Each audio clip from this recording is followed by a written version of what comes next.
Sir Paul McCartney recently opened up about the clear differences between his own creative process and that of John Lennon during their time in the Beatles. Despite being one of the most iconic songwriting duos in music history, Paul acknowledged that he and John approached music from very different angles, but at the same time, they continuously inspired one another.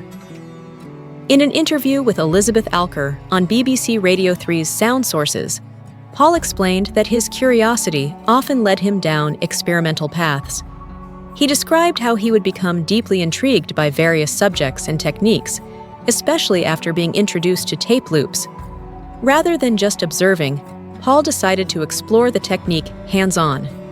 He began experimenting using Brunel tape machines, eventually acquiring 2 of them, so he could create his own tape loops.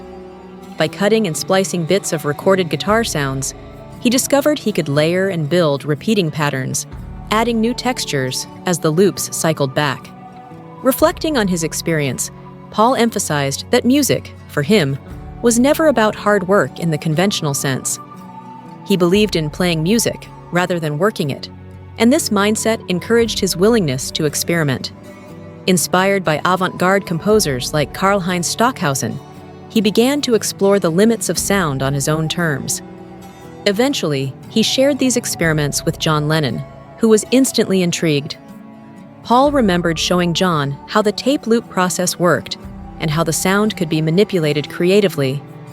John's excitement was evident, and soon he wanted to try it himself. Paul helped him get 2 Brunel machines of his own and walked him through the technique. However, it quickly became clear that their creative styles diverged. Paul preferred to use these experimental sounds in a structured way, integrating them into songs like Tomorrow Never Knows, where the loops complemented a more traditional musical foundation. John, on the other hand, leaned toward the abstract. His piece Revolution 9 showcased this difference, presenting a chaotic sound collage without the kind of musical base that Paul usually preferred. Paul admitted that while he admired the artistic exploration, he was more drawn to blending experimental elements with melody and form.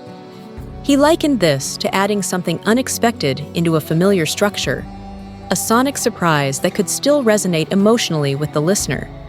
For Paul, this approach was similar to experiencing abstract art.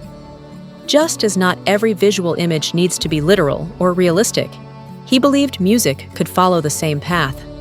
He compared it to the fleeting visuals one might see after rubbing their eyes or dreaming, images the mind instantly recognizes, even if they're not clear-cut. To him, music could evoke the same mysterious, emotional reaction. It was a space where surprise, curiosity, and creativity all came together.